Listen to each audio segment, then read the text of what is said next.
আসসালামু আলাইকুম dear students, কেমন আছো সবাই? আমি মোহাম্মদ রায়হান মাহমুদ আবির, তোমাদের জীববিজ্ঞান শিক্ষক। আজকে মোতাকাব্বির স্যারের ফিজিক্স ক্লাস হওয়ার কথা ছিল 6:30টায়, কিন্তু অসুস্থতার কারণে স্যার আসতে পারেননি, যার কারণে আজকে তোমাদের হচ্ছে জীববিজ্ঞান ক্লাস হবে এখন। তো মোতাকাব্বির স্যারের আজকের ক্লাসটি পরবর্তী কোনো এক সময় নিয়ে নেওয়া হবে। তো আজকে তোমাদের জীববিজ্ঞান ক্লাস হবে, সবাই জীববিজ্ঞান ক্লাসের প্রস্তুতি নাও। আমি হচ্ছে ক্লাসটি শুরু করে দিচ্ছি, বাট তার আগে আমি দেখছি কারা কারা উপস্থিত আছো, আমার কথা ঠিকঠাক শুনতে পাচ্ছ কিনা বা আমাকে দেখতে পাচ্ছ কিনা একটু কমেন্ট করে জানাও। আমি ক্লাসটি শুরু করে দিচ্ছি। ওকে, তুবা ওয়ালাইকুম আসসালাম। তুবা। নিঝুম ওয়ালাইকুম আসসালাম, আলহামদুলিল্লাহ ভালো আছি। জুই ওয়ালাইকুম আসসালাম। জুই। সিয়াম আলহামদুলিল্লাহ ভালো আছি। Siam clear, thank you. Okay, Rubaiya ওয়ালাইকুম আসসালাম। রুবাইয়া আলহামদুলিল্লাহ ভালো আছি, all clear, thank you. All clear, ঠিক আছে। জুই। আলকেমিস্ট ওয়ালাইকুম আসসালাম। ওকে, তাহলে তোমরা জয়েন হতে থাকো, আমি আস্তে আস্তে ক্লাসটি শুরু করে দিচ্ছি। আজকে আমাদের জীববিজ্ঞান ক্লাস হবে। সো জীববিজ্ঞান ক্লাসের আজকে টপিকটি হচ্ছে গত ক্লাসের পরের টপিক, অর্থাৎ গত ক্লাসে আমরা পড়তেছিলাম হচ্ছে মানব কঙ্কাল, অর্থাৎ দৃঢ়তার প্রদান এবং চলন। এই অধ্যায়টি তোমাদের নবম অধ্যায় জীববিজ্ঞানের। তো নবম অধ্যায়ের আমরা 2টি ক্লাস অলরেডি নিয়ে ফেলেছি। ওই 2টি ক্লাসে আমি তোমাদের জীববিজ্ঞানের দৃঢ়তা প্রদানের অধ্যায়ের বেসিক যে পার্টটি, সেটা আমি প্রথম ক্লাসেই তোমাদের দেখিয়েছিলাম। আর লাস্ট ক্লাসে হচ্ছে আমি তোমাদের মানব কঙ্কালের একটা শ্রেণীবিভাগ দেখিয়েছিলাম, অর্থাৎ মানবদেহে যে 206টি বোনস থাকে, সেই বোনসগুলোর নাম কি কি এবং সেই বোনসগুলোর অবস্থান কোথায় কোথায়।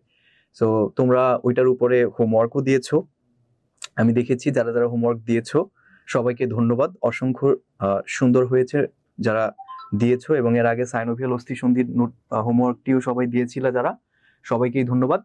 সো গত ক্লাসের টপিক নিয়ে কোনো প্রশ্ন থাকলে, কারো কোনো প্রশ্ন থাকলে সেটা আমাকে করে রাখতে পারো, আমি ক্লাস শেষে সবাইকে সেই উত্তরগুলো দিয়ে দিব। আপাতত আমরা আজকের টপিকটি দিয়ে শুরু করি। তো দেখো, আজকে আমাদের প্রথম টপিক যেটা ছিল সেটা হচ্ছে সাইনোভিয়াল অস্থি সন্ধি। তোমাদের ফার্স্ট ক্লাসই আমি পড়িয়েছিলাম যে অস্থি সন্ধি কাকে বলে। বলো তো, অস্থি সন্ধি কাকে বলে? অস্থি সন্ধির সংজ্ঞাটা কি ছিল? অস্থি সন্ধি মানে জয়েন্ট, এই জয়েন্টের সংজ্ঞাটা কি ছিল বলো তো? তো সাইনোভিয়াল অস্থি সন্ধিটা হচ্ছে এরকম যে সাইনোভিয়াল অস্থি সন্ধি বলতে সেই ধরনের অস্থি সন্ধি বোঝায়। কোন ধরনের অস্থি সন্ধি বোঝায়?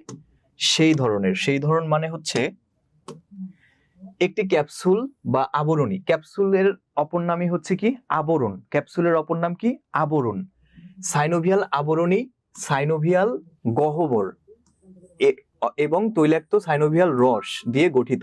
তাহলে 3টি জিনিস দেখো, একটা হচ্ছে সাইনোভিয়াল রস, সাইনোভিয়াল গহ্বর, আর একটা হচ্ছে ক্যাপসুল বা আবরণী। ঠিক আছে, ক্যাপসুল বা আবরণী, এই 3টি জিনিস দিয়ে হচ্ছে যেই অস্থি সন্ধি গঠিত, সেই অস্থি সন্ধিকে সাইনোভিয়াল অস্থি সন্ধি বলে বা সাইনোভিয়াল জয়েন্ট বলে। তো সন্ধির আতিফ লিখেছো, স্যার ভালো আছেন? হ্যাঁ আলহামদুলিল্লাহ ভালো আছি।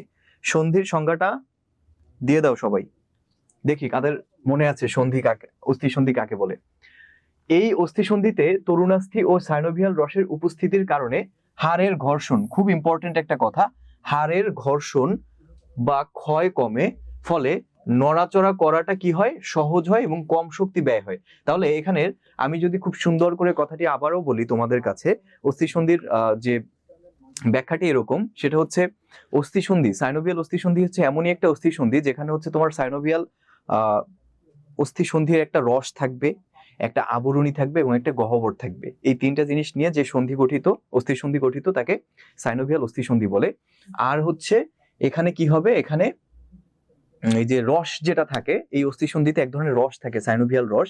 এই রসের উপস্থিতির কারণে যখন আমরা এই যে দেখো হাতের মুভমেন্ট করি, এই যে মুভমেন্টটা করি, এখানে একটা সাইনোভিয়াল অস্থিসন্ধি আছে। তো এই রস এখানে থাকার কারণে এই যে এখানে হচ্ছে তোমার কি বলতো, এখানে হচ্ছে তোমার যে 2টা হাড় আছে, আর এখানে হচ্ছে তোমার এগুলোর মধ্যে কোনো ঘর্ষণ হয় না। এগুলোর মধ্যে ঘর্ষণ হয় না একটা মাত্র কারণেই, সেটা হচ্ছে তোমার এই সাইনোভিয়াল রসের কারণে। জুই লিখেছো, যেখানে 2টি বা ততোধিক অস্থি পরস্পরের সঙ্গে যুক্ত থাকে তাকে অস্থিসন্ধি বলে। তুবা ওয়ালাইকুম আসসালাম। সন্ধিস্থল, একটি অস্থি অন্য একটি অস্থির সাথে যুক্ত হয়ে যে সন্ধিস্থল গঠন করে তাকে অস্থিসন্ধি বলে। থ্যাংক ইউ তুবা। রুবাইয়া, একটি অস্থি অন্য একটি অস্থির সাথে যুক্ত হয়ে যে অস্থি স্থল গঠন করে তাকে, হ্যাঁ, অস্থি সন্ধি বলে। থ্যাংক ইউ রুবাইয়া, সালাম দিয়েছিল। ওয়ালাইকুম আসসালাম। ওয়াফি, ওয়ালাইকুম আসসালাম। আলহামদুলিল্লাহ। আজকে কি পড়া নিয়েছেন? না, আজকে পড়া নিইনি, কারণ আজকে হচ্ছে যেহেতু তোমাদের জীববিজ্ঞান রেগুলার ক্লাসটি ছিল না, সো রেগুলার ক্লাসটি না থাকার কারণে হয়তো অনেকের প্রিপারেশন নাই থাকতে পারে, যার কারণে হচ্ছে আমি আজকে তোমাদের পড়াটা না নিয়ে আমি ডিরেক্ট পড়ানো শুরু করে দিয়েছি। রেগুলার যে জীববিজ্ঞান ক্লাস যেদিন থাকবে, মানে রুটিন অনুসারে, ওই দিন হচ্ছে আমি তোমাদের পড়া নিব। আজকের ক্লাসের পড়া এবং লাস্ট প্রিভিয়াস যে ক্লাসটা ছিল সেই ক্লাসের পড়া আমি নেক্সট রেগুলার তোমাদের রুটিন অনুসারে যেদিন বায়োলজি ক্লাস ওই দিন আমরা নিব, ঠিক আছে? তাহলে দেখো, এখানে একটা খুব সুন্দর একটা অস্থি সন্ধি আছে। এই অস্থি সন্ধির মধ্যে আমরা কি দেখতে পাচ্ছি? দেখো তো, এই অস্থি সন্ধির মধ্যে একটা ক্যাপসুল দেখতে পাচ্ছি, একটা আবরণী দেখতে পাচ্ছি। এই যে একটা আবরণী, হলুদ কালারের একটা আবরণী। এই আবরণীর পরে এখানে কি থাকবে? এখানে হচ্ছে রস থাকবে, এখানে সাইনোভিয়াল রস থাকবে, ঠিক আছে? আর এখানে একটা গহ্বর আছে, যে দেখো একটা গহ্বর আছে, একটা গহ্বর, এই একটা গহ্বর। এই যে গহ্বর গুলার মধ্যে বাইরে চারপাশে রস থাকবে, যার কারণে এই হাড়ের সাথে এই হাড়ের ঘর্ষণটা কিন্তু হয় না। এখানে একটা স্পেস আছে, দুইটা হাড়ের মাঝখানে একটা স্পেস বা একটা খালি স্থান আছে। তো এই স্থানটার মধ্যে যেহেতু ফ্লুইড আছে, মানে রস আছে, যার কারণে এই দুইটা হাড়ে কখনো ঘর্ষণ হবে না। সো এটাই হচ্ছে আমাদের সাইনোভিয়াল অস্থিসন্ধি। এরপরে দেখো, সাইনোভিয়াল অস্থিসন্ধি তিন ধরনের: নিশ্চল অস্থিসন্ধি, ঈষৎ সচল অস্থিসন্ধি, আর এটা হচ্ছে পূর্ণ সচল অস্থিসন্ধি। তাহলে দেখো, নিশ্চল অস্থিসন্ধি বা ফিক্সড জয়েন্ট। ফিক্সড জয়েন্টটা কি? যে নিশ্চল অস্থিসন্ধি হলো এক ধরনের অস্থিসন্ধি যেখানে দুটি বা তার বেশি অস্থি একে অপরের সাথে দৃঢ়ভাবে যুক্ত থাকে। কেমন ভাবে যুক্ত থাকে? দৃঢ়ভাবে, এবং কোন রকম নড়াচড়া করতে পারে না। নিশ্চল অস্থিসন্ধি পুঞ্জ যেমন হচ্ছে করটির অস্থিসন্ধি। করটি মানে কি বলতো? করটি মানে হচ্ছে আমাদের স্কাল্প, মাথার খুলি, খুলির যে হাড়, সেই হাড়গুলাকে আমরা একসাথে কি বলি? করটি বলি, স্পেশালি করটিকা। তাহলে সেই যে করটির অস্থিসন্ধি, সেই করটির অস্থিসন্ধি দেখো, এই একটা অস্থি করটির, এই যে এটা, আবার এই পিছনে এটা, ঠিক আছে? এটা একটা অস্থি। এই যে এই অস্থিটার নাম, সামনের অস্থিটার নামটা হচ্ছে ফ্রন্টাল, আর এইটার তার ঠিক পিছনে হচ্ছে প্যারাইটাল। তাহলে এই যে ফ্রন্টাল আর প্যারাইটালের মাঝখানে এই যে একটা অস্থি সন্ধি আছে, এইটাই হচ্ছে কি বলতো? নিশ্চল অস্থি সন্ধি, ফিক্সড জয়েন্ট। কেন? কারণ এখানে কোনো মুভমেন্ট হবে না, এই দুইটা অস্থির মাঝখানে কোনো মুভমেন্ট হবে না, এখানে কোনো ফ্লুইডও নেই, রসও নেই যে মুভমেন্ট হইতে পারবে। এখানে মুভমেন্ট হলে তাহলে সেটা ঘর্ষণ হবে, যেহেতু ঘর্ষণ হওয়ার একটা চান্স আছে, এই জন্য এই অস্থিসন্ধিটা মুভমেন্ট হয় না। ওই কথাটাই বলছি যে নড়াচড়া করতে পারে না এবং দৃঢ়ভাবে যুক্ত থাকে। তার মানে নড়াচড়া করতে পারবে না এবং দৃঢ়ভাবে যুক্ত থাকবে যেই অস্থিসন্ধি, তাকে আমরা ফিক্সড জয়েন্ট বা নিশ্চল অস্থিসন্ধি বলবো। এবার ঈষৎ সচল মানে স্লাইটলি মুভেবল জয়েন্ট, হালকা একটু মুভ করবে, এরকম অস্থিসন্ধি কি? যে ঈষৎ সচল অস্থিসন্ধি হলো এমন এক ধরনের অস্থিসন্ধি যা সামান্য নড়াচড়া, কেমন নড়াচড়া বলতো? সামান্য বা অল্প, খুবই কম নড়াচড়া করতে পারে। এই ধরনের অস্থিসন্ধি সাধারণত মেরুদণ্ডে দেখা যায়। কোথায় দেখা যায়? মেরুদণ্ডে। এই যে আমাদের যে মেরুদণ্ড, স্পাইন, এটাকে কি বলে? স্পাইন। তাহলে এই যে মেরুদণ্ড, এই মেরুদণ্ডের মধ্যে আমি গতদিন তোমাদের বলেছিলাম যে মেরুদণ্ডের হাড়গুলা কিরকম, যে এরকম, এই একটা হাড়, মাঝখানে হচ্ছে একটু গ্যাপ থাকবে, ঠিক আছে? এই যে এরকম,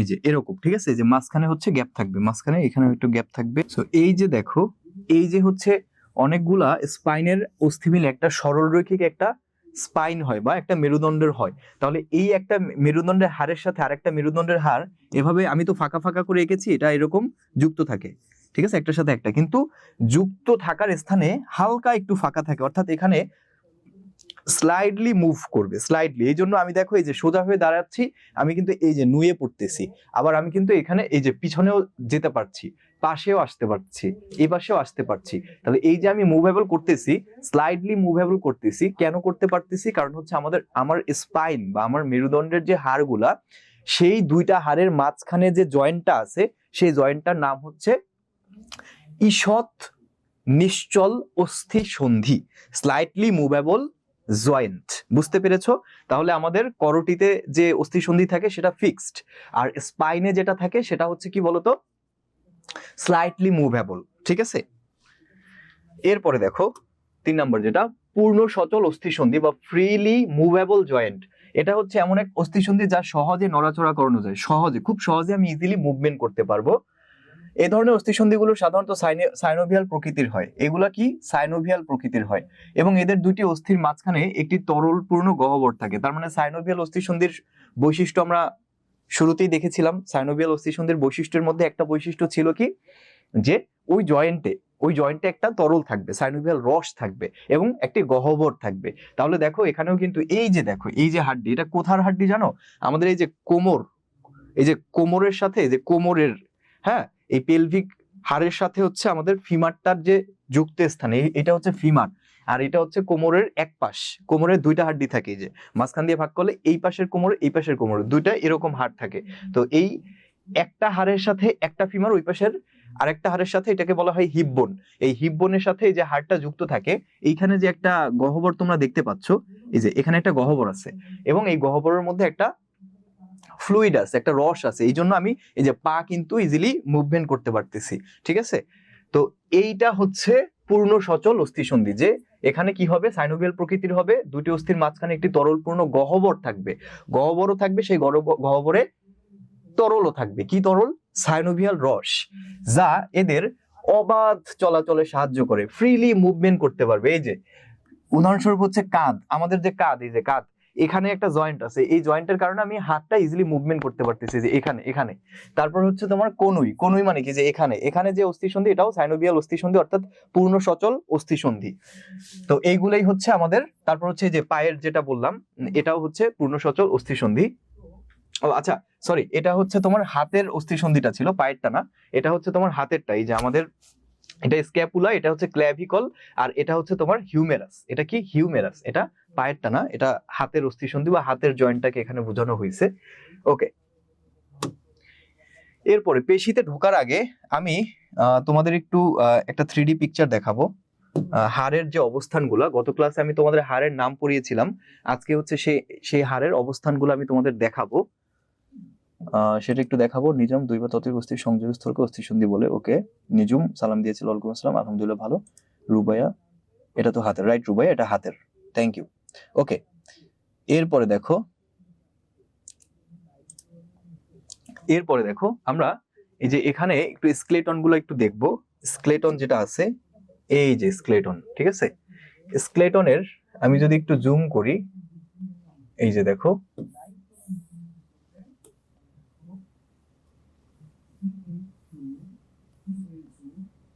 এই যে এটা হচ্ছে করোটি স্কাল, এই যে মাথার যে হাড্ডিটা, মাথার খুলির মধ্যে যে হাড্ডিগুলো দেখতেছো, এই যে সামনে হচ্ছে ফ্রন্টাল, হ্যাঁ, parietal, occipital, sphenoid, ethmoid. So এগুলো হচ্ছে কি করোটির হাড়। এগুলো কি বলতো? করোটির হাড়। এই যে মাথায় এই হাড়গুলো হচ্ছে করোটির হাড়। বুঝতে পেরেছো?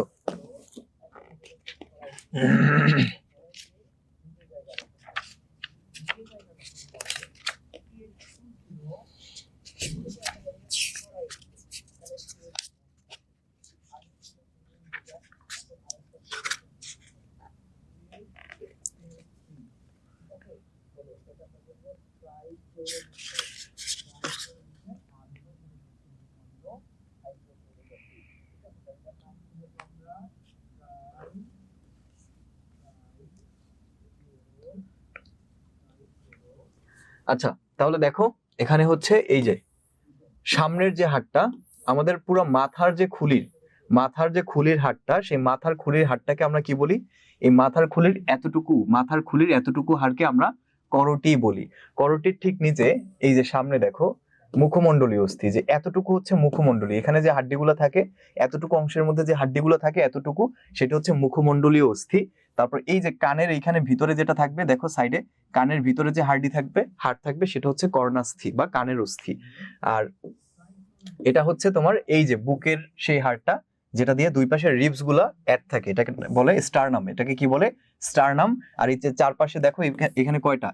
1টা 2টা 3টা 4টা 5টা 6টা 7টা 8টা 9টা 10টা 11টা 12টা, এই পাশে 12টা, এই পাশে 12টা, 12 12 24। মানে আমাদের বুকের যে রিবস বা বক্ষ পিঞ্জর বলি যেটা, এখানে 24টা হাড় থাকে। এই 24টা হাড় হচ্ছে মাঝখানে স্টারনাম দিয়ে যুক্ত থাকে।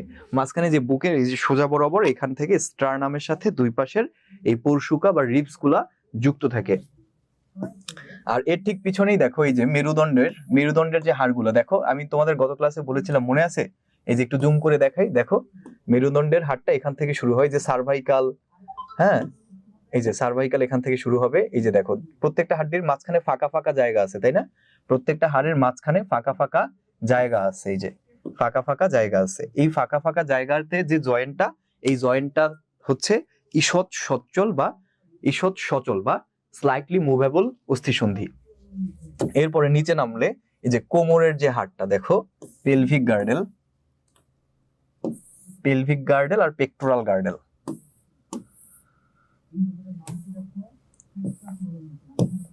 আচ্ছা এখান থেকে একটু জুম, হ্যাঁ এবার দেখো এই যে দেখো এই যে কোমরে দুইটি হাড় আছে, এই পাশে এই একটা, এই পাশে একটা, এই যে দুইটি।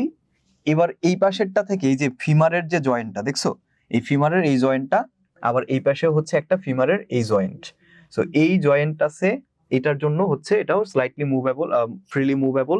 তারপর হচ্ছে হাঁটুতে যদি আমরা নামি, এই যে হাঁটুটা দেখো, হাঁটুতে হচ্ছে এই যে দেখো ত্রিভুজ আকৃতির একটা ছোট একটা হাড় আছে না হাঁটুতে, এটার নাম প্যাটেলা। এটার নামটা কি? প্যাটেলা। দুই হাঁটুতে দুইটা আছে, তোমরা দেখতে পাচ্ছ নিশ্চয়ই। এই যে প্যাটেলা দেখছো, এই প্যাটেলার পরেই কিন্তু এই যে পায়ের হাড়গুলো শুরু হয়। ফিমার রেডিয়াস আলনা, ঠিক আছে, tibia fibula. Femur tibia fibular ঠিক মাঝখানেই হচ্ছে তোমার এই প্যাটেলাটা থাকবে। আর এইখানে হচ্ছে হিউমেরাস, এটা হচ্ছে হিউমেরাস, আর এটা হচ্ছে রেডিয়াস আর আলনা। দেখছো দুইটা, রেডিয়াস আর আলনা দুইটা, আর উপরেরটা হচ্ছে হিউমেরাস। তাহলে হিউমেরাস আর রেডিয়াস আলনার মাঝখানে একটা সাইনোভিয়াল অস্থিসন্ধি থাকবে। তারপর এই যে ঘাড়ে একটু আগে যে ফিগারটা দেখিয়েছিলাম না, এটা হচ্ছে এই যে এতটুকুর ফিগার, মানে ফ্রিলি মুভেবল যে জয়েন্টটা, মানে পূর্ণ সচল অস্থিসন্ধি, সেটা হচ্ছে এই ফিগারটা তোমাদের দেখানো হয়েছে, এতটুকুর ফিগার। এই যে দেখো এতটুকুর ফিগার দেখানো হয়েছিল, এই ছিল সেই হিউমেরাস, আর এই হচ্ছে আমাদের সেই হাড়। বুঝতে পেরেছো? আর এখানে এই যে হাতের অস্থিগুলো দেখো, এগুলো হচ্ছে কবজির অস্থি। এই যে এগুলো হচ্ছে যে কবজির অস্থি, তারপরে তালুর অস্থি, তারপরে আঙুলের অস্থি। আবার পায়েরটাও সেম, পায়েরটা হচ্ছে এই যে পায়ের হচ্ছে গোড়ালির অস্থি, তারপর পায়ের পাতা, পায়ের হাড়, এগুলো হচ্ছে আমাদের সেই অস্থিগুলা। বুঝতে পেরেছো? কারো এই অস্থি নিয়ে কোনো কনফিউশন থাকলে আমাকে জিজ্ঞেস করো, আমি আবারও বলি, আমি শুরু থেকে আবার শর্ট একটু ব্রিফ করি। এই যে এটা হচ্ছে স্কাল মানে কি? মাথার খুলি। তারপর হচ্ছে মুখমণ্ডলীয় অস্থি, তারপরে কর্ণাস্থি, তারপরে বক্ষপিঞ্জর এবং স্টারনাম পরশুকা থাকবে, তারপরে বাহুর অস্থি থাকবে, তারপর হচ্ছে এই যে পিছনে স্পাইন বা মেরুদণ্ডের অস্থি থাকবে, এই যে মেরুদণ্ডের অস্থি। তারপর হচ্ছে তোমার এই যে এটাকে বলা হয় বক্ষ অস্থিচক্র, আর নিচের এটাকে বলা হয় শ্রোণী অস্থিচক্র। তারপর হচ্ছে পায়ের হাড়, ঠিক আছে? তো এইগুলা ছিল আমাদের অক্ষীয় কঙ্কাল আর উপাঙ্গীয় কঙ্কালের সেই নামগুলা। আতিফ, বুঝতে পেরেছো সবাই? কঙ্কালের যে ফিগারটা সেটা কি ক্লিয়ার, বা হাড়গুলার নামগুলা বুঝতে পেরেছো? হাবিবা, ওয়াফি, আন্ডারস্টুড, ক্লিয়ার, ওকে। তাহলে এটা থাকুক এখানে, আমাদের সামনে যদি আবার হাড়ের ছবি দেখার প্রয়োজন পড়ে আমরা দেখব। হাড় নিয়ে আমরা অনেক কথাবার্তা বলেছি, এবার আমরা যদি একটু পেশিতে আসি। পেশি জিনিসটা কি বলতো? পেশি বলতে আসলে আমরা কি বুঝি? যে হাড়ের সাথে যে নরম অংশটা, স্পঞ্জের মতো নরম অংশটা অ্যাটাচ থাকে, সেটাকে আমরা পেশি বলি। পেশি হলো প্রাণীদেহের বিশেষ এক প্রকার নরম স্থিতিস্থাপক সংযোগ, নরম স্থিতিস্থাপক সংকোচন প্রসারণশীল কলা, ঠিক আছে? ওই যে আমরা পেশি টিস্যুর নাম পড়েছি না, পেশি টিস্যু বা পেশি কলা, সেখান থেকেই পেশি। তাহলে নরম থাকবে, স্থিতিস্থাপক থাকবে, সংকোচন প্রসারণশীল থাকবে, যা চলন গমনে সহায়তা করে, চলতে সহায়তা করে বা গমনে সহায়তা করে, এবং হৃৎপিণ্ডের সংকোচন, খাদ্য পরিবহন, সহন অভ্যন্তরীণ কাজ করে থাকে। তাহলে দেখো হৃৎপিণ্ডের যে সংকোচন আর প্রসারণ করে, এটা কে করে? এটা হৃৎপিণ্ডের যে মাসেল বা হৃৎপিণ্ডের যে পেশি, হৃৎপেশি, তিনটা লেয়ার থাকে আমরা দেখেছিলাম, তাই না? এপিকার্ডিয়াম, মায়োকার্ডিয়াম আর এন্ডোকার্ডিয়াম। এই যে পেশিগুলার সংকোচন আর প্রসারণ হয় বলেই কিন্তু হৃৎপিণ্ডের মধ্যে রক্ত চলাচল করতে পারে। যদি এই পেশির সংকোচন প্রসারণ না হইতো তাহলে রক্ত চলাচল করতে পারতো না। আবার আমাদের পাকস্থলীর যে পেশি আছে, পাকস্থলীর পেশি এরকম সংকোচন প্রসারণ করে, ওই জন্য তোমার খাবারটা হজম হয়। সো এই জন্য পেশির যে গুরুত্ব সেটা কিন্তু অপরিসীম। পেশির সংকোচন প্রসারণ বা পেশির যে মুভমেন্ট, সেই মুভমেন্ট গুলার জন্যই আমাদের শারীরবৃত্তীয় কাজগুলা খুব স্মুথলি চলে থাকে। পেশিতন্ত্র মানে কি? যেই তন্ত্রে পেশি নিয়ে আলোচনা করা হয় বা যেই তন্ত্রের মধ্যে পেশি অন্তর্ভুক্ত বা পেশি রিলেটেড জিনিসপত্র অন্তর্ভুক্ত, পেশি রিলেটেড অঙ্গগুলো অন্তর্ভুক্ত, তাকে আমরা পেশিতন্ত্র বলি। বিভিন্ন ধরনের গুরুত্বপূর্ণ কাজ করে থাকে, যেমন হচ্ছে অঙ্গ প্রত্যঙ্গ সঞ্চালন, চলাফেরায় সহায়তা, অঙ্গবিন্যাস এবং ভারসাম্য রক্ষা। কঙ্কালতন্ত্রের সাথে যৌথভাবে দেহের নির্দিষ্ট আকার গঠন করে। পেশিতে গ্লাইকোজেন সঞ্চয় করে। এইটা খুবই ইম্পর্টেন্ট এমসিকিউ। পেশিতে কি সঞ্চয় করে বলতো? গ্লাইকোজেন। এই গ্লাইকোজেন জিনিসটা কি? গ্লাইকোজেন জিনিসটা হচ্ছে আমরা যখন কার্বোহাইড্রেট বা শর্করা জাতীয় খাদ্য খাই, ফর এক্সাম্পল ভাত খাই, আলু খাই, গম খাই, হ্যাঁ, রুটি, সো এই শর্করা জাতীয় যে খাবারগুলা, সেই খাবারগুলা আমরা যখন দেহে আপটেক করি বা খাই, তখন শর্করার মধ্যে থাকে হচ্ছে গ্লুকোজ। এই গ্লুকোজটা হচ্ছে সব থেকে সিম্পলিয়েস্ট কার্বোহাইড্রেট বা সরল শর্করা। এই সরল শর্করা বা গ্লুকোজটা আমাদের শরীরে গ্লাইকোজেন রূপে জমা থাকে। কি হিসাবে জমা থাকে? গ্লাইকোজেন হিসাবে জমা থাকে। আমাদের শরীর শর্করার মধ্যে যে গ্লুকোজ, সেই গ্লুকোজকে চিনে না, সে চিনে গ্লাইকোজেনকে। এই গ্লাইকোজেন রূপে কোথায় জমা থাকে? লিভারে জমা থাকে, কলিজা, আমাদের যে যকৃৎ। তো সেই গ্লাইকোজেনটা যখন কাজে লাগে, সেই কাজে তখন আবার তারা সেটা বের করে গ্লুকোজে পরিণত করে রক্তের সাথে মিশাই দেয় বা ব্যবহার করে। তো এই যে গ্লাইকোজেনটা, এই গ্লাইকোজেন কিন্তু পেশিতেও সঞ্চয় হয়। ঠিক আছে? কোথায়? যে আমাদের যে হাতের পেশি আছে, তারপর পায়ের পেশি বা অন্যান্য জায়গায় যে পেশি আর হচ্ছে তোমার মানে চর্বি, এই দুইটার মধ্যে কিন্তু ডিফারেন্স আছে। ঠিক আছে? আমরা অনেক সময় মানে গায়ে হাত দিলে যা পাই নরম অংশ, তাই আমরা পেশি বলে থাকি। আসলে না, পেশি সেরকম না। পেশি হচ্ছে যে তোমার পেটে যে ভুঁড়ি আছে, হ্যাঁ, যাদের পেটে ভুঁড়ি আছে, যে চাপ দিলে নরম, তো এইটা কিন্তু আসলে চর্বি। এখানে চর্বির পরিমাণটাই বেশি। তারপর আমরা যে এখানে হাত দিলে আমরা যেটা পাবো নরম নরম একদম উপরের লেয়ারে যে নরম অংশটা, সেটা কিন্তু চর্বি। তার ঠিক নিচে মানে একটু স্টিফি, চর্বির থেকে একটু হার্ড হচ্ছে পেশি। বুঝতে পেরেছো? সো চর্বি এক জিনিস, পেশি কিন্তু আলাদা জিনিস। ঠিক আছে? এবং শরীরে পেশির পরিমাণ খুবই কম থাকে। একজন পূর্ণবয়স্ক মানুষের দেহে, ফিট মানুষের দেহে মোটামুটি 5 থেকে 6 কেজির মতো পেশি থাকে। তাও থাকে না, তার থেকেও কম থাকে। খুবই অল্প পরিমাণে পেশি থাকে। যারা হচ্ছে বডি বিল্ডিং করে, মাসেল গেইন করে, তারা হচ্ছে মানে খুব পরিশ্রম করে এবং ভালো ডায়েট চার্ট মেনটেন করে, ভালো ভালো খাবার খায়। এই খাবারের কারণে হচ্ছে পেশি বিল্ড আপটা হয়। অনেক মানুষ আছে দেখবা মোটা অনেক, বাট গায়ে হচ্ছে খুব একটা শক্তি নেই। তার মানে কি? ওর শরীরে পেশির থেকে চর্বি বেশি জমছে, পেশির থেকে ওর শরীরে চর্বি বেশি আছে। তো আবার কিছু মানুষ আছে হ্যাংলা পাতলা বাট খুব টাইট ফিগার, ঠিক আছে, যেমন বডি বিল্ডার যারা, তাদের শরীরে পেশির পরিমাণটা বেশি থাকে। যাদের শরীরে পেশির পরিমাণটা বেশি থাকে, ওই তাদের হচ্ছে শারীরিক গঠন খুব স্ট্রং হয়। কারণ পেশি হচ্ছে আমাদের শক্তি বলো, তারপর হচ্ছে যেহেতু গ্লাইকোজেনের কথাটা আসছে, গ্লাইকোজেনটা গ্লুকোজে রূপান্তরিত হলে ওইটাই তো পরবর্তীতে তোমার শ্বসন প্রক্রিয়ার ফলে এটিপিতে পরিণত হয়, তাই না? আমরা পড়েছি না জীবনী শক্তিতে? তো ওই এটিপি মানেই তো শক্তি। তো সেই শক্তিগুলা এই পেশির মধ্যেই কিন্তু থাকে। এরপরে দেখো জরুরি প্রয়োজনে, এই যে দেখছো শক্তির উৎস হিসেবে ব্যবহার করে। বিশেষ বৈশিষ্ট্য সম্পন্ন হওয়ায় হৃৎপেশির হৃৎপিণ্ডের স্পন্দন এবং রক্ত সঞ্চালনের দায়িত্ব পালন করে।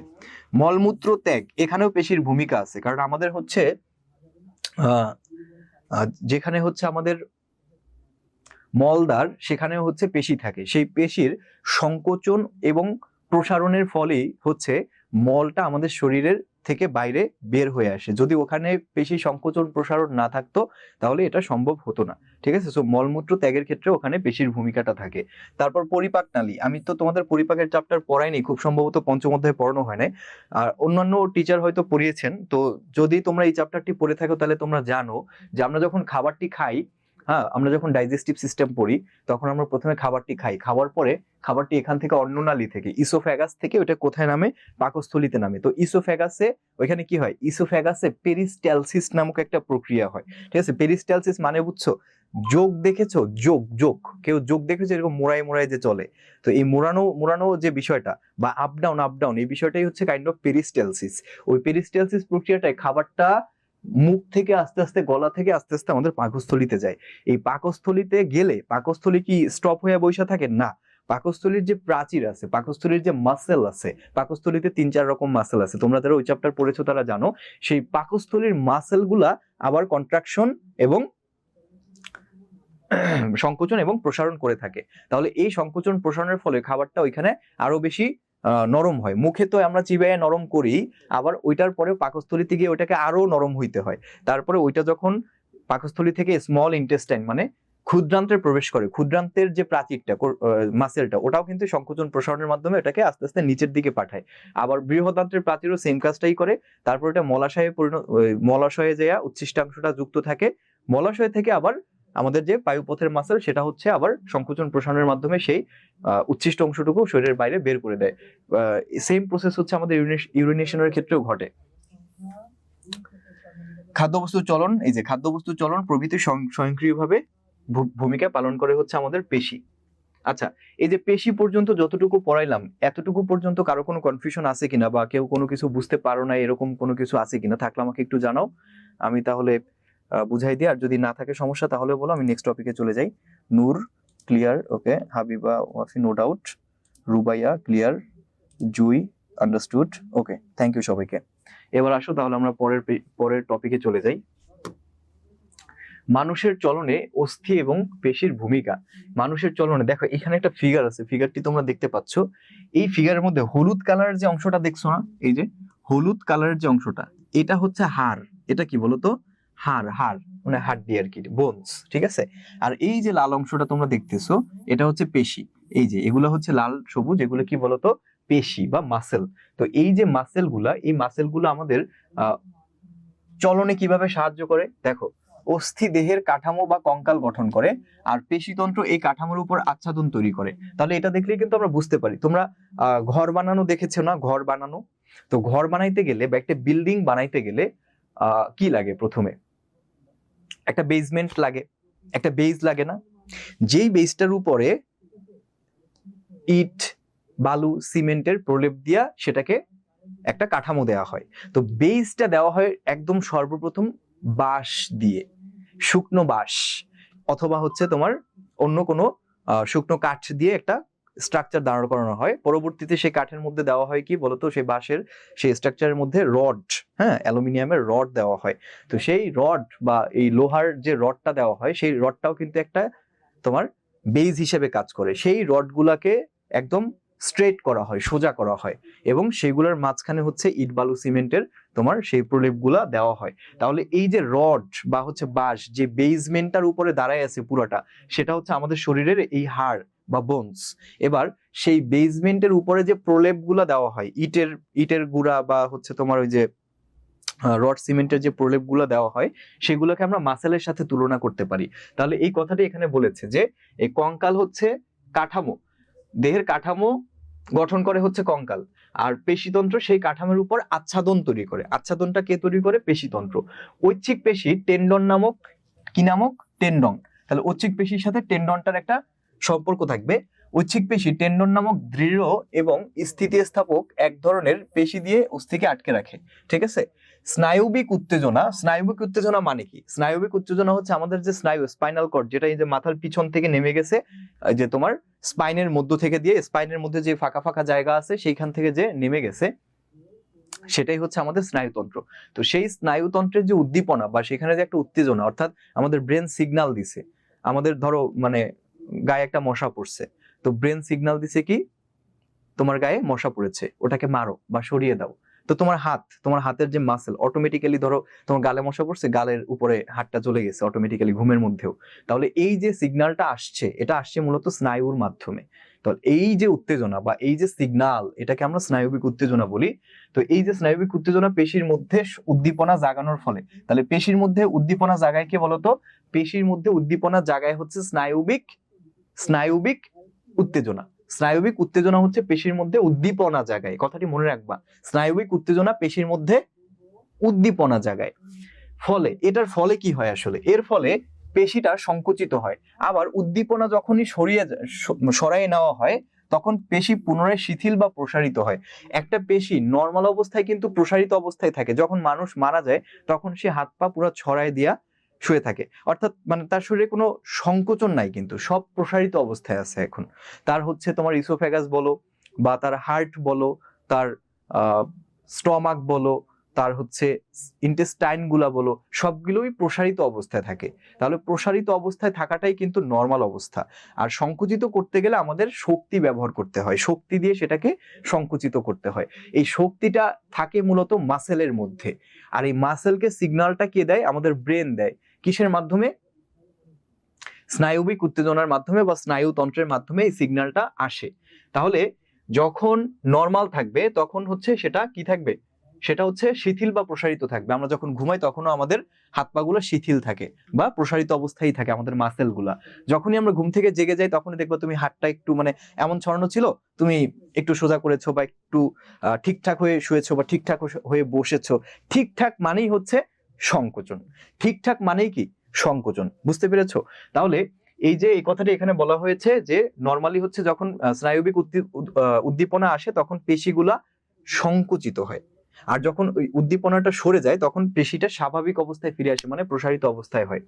এই সংকোচন এবং প্রসারণের সাহায্যে সংলগ্ন অস্থির নড়াচড়া সম্ভব হয়। তো যদি এটা খ নম্বর প্রশ্নে আসে, অনুধাবনমূলক প্রশ্ন হিসেবে যদি আসে যে পেশির ভূমিকাটা ব্যাখ্যা করো বা পেশির চলনে কিভাবে ভূমিকা রাখে, একটা পেশি চলনে কিভাবে ভূমিকা রাখে, তখন তুমি এই দুইটা লাইন অবশ্যই মেনশন করবা এইখান থেকে, যে ঐচ্ছিক পেশি টেন্ডন নামক দৃঢ় এবং স্থিতিস্থাপক এক ধরনের পেশি দিয়ে অস্থিকে আটকে রাখে।